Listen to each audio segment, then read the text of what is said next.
Welcome back to the channel, guys. I know it's been a long hiatus for you. Life happened. But I'm back. I have a garage that has insulation and air conditioning. That's temporary. I've got a ductless split to put in, but this will work fine for now. And I have revived a project that I haven't worked on in years.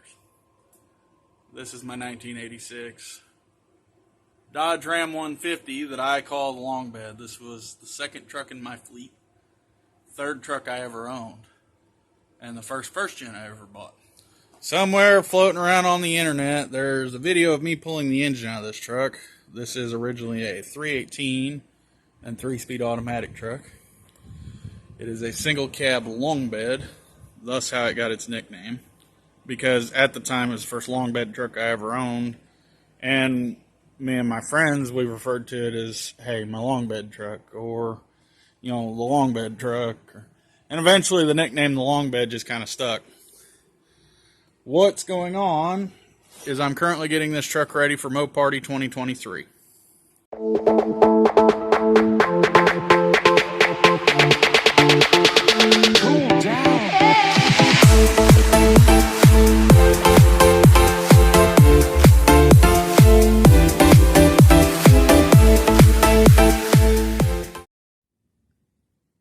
Okay, so the front clip is off now. Next step is to pressure wash this because all this grease, that's as old as the truck. The motor that I pulled out of this, the 318, is the original engine to the truck. Had it been a 360, I'd have left it in there, hopped it up, but it's a 318. They're great and all, but why bother with them when you can get a 360 and go just a bit better? I do want to put the Royal SC badges, and, well, I've got both of these badges, but I want to put both of these badges back on it. I like the badging on these trucks. This truck's actually a fully loaded, like, all factory options kind of truck. Limited edition. It actually had a sound system, cruise control that isn't going back on it. I'll get an aftermarket unit. I'm trying to think what else. Power windows, heat and air, like it. For 1986, this truck was loaded.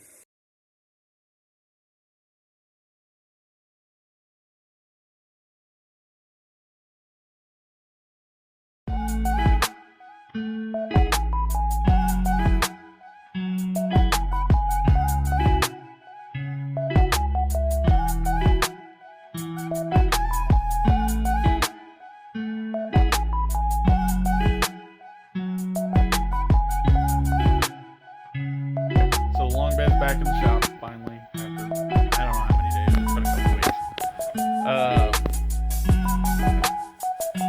Right now I'm still waiting on a firewall patch or a floor pan that I found. You can kind of see it there where it's rusted through. I've got that panel on ordered.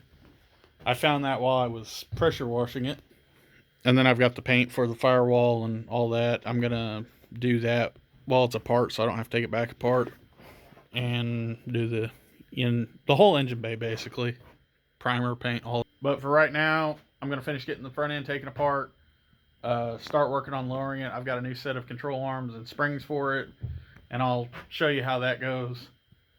Also going to paint the frame, you know, clean it up, make it nice. This truck, I do want to finish it at some point and actually make it nice. So I'm going to work towards that while I've got it apart. And you can see how the color actually came out while I was pressure washing it. What I actually didn't know about this truck is the two-tone. Like, I thought it was just straight silver. I never really realized that this was actually part of the color. I've never seen a two-tone in this color, and I was going to paint this truck black until I saw this, and I believe I'm going back with the factory colors. So firewall, engine bay, all that's going to get painted silver. And I'm going to, when I finish redoing the body, because I got to get some patch panels there, I'm going to go back with the silver, charcoal silver like this, and put all the chrome trim back on it. I actually like how this looks.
Okay, so that's this side apart. I'm gonna take that side apart off camera because this is honestly where I'm gonna end the video for now. Because the next part's gonna be cleaning all this up, starting to paint, and replacing that floor pan. You know, the better stuff.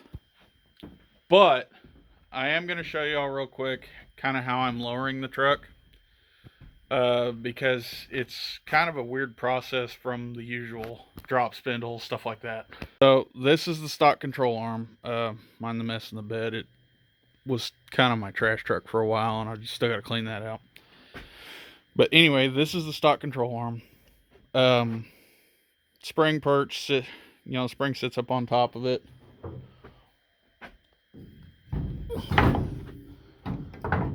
Like so. This is brand new coil spring. But how the cheap way to lower these trucks is actually a Dodge B Series van control arm. You can see the spring pocket, or it actually has a spring pocket that sits down in it. This is like 2 solid inches of drop, and then I'm going to cut 1 coil out of this. Wherever that lands the front, I'm going to flip this axle and then use a shackle to make it fit. There's 2 major modifications to make that control arm fit in place of this one. As you can see, this control arm doesn't have the holes right here for the torsion bar. And then the mounting hardware is slightly bigger. So that hole right there actually has to be reamed out a little bit to use the bigger bolt. But this video is I'm going to wrap this video up for now. Like and subscribe. Check me out on TikTok, Ethanol573, Facebook at 573 Racing. The next video, I'm going to start sanding the frame. I'm going to patch firewall, paint everything. And then after that, start reassembly, get the engine and transmission dropped in, all that stuff. I'm breaking these videos down into little smaller parts just for convenience sake, because it takes me a while to do this. But like I said, ding the bell and see y'all next time.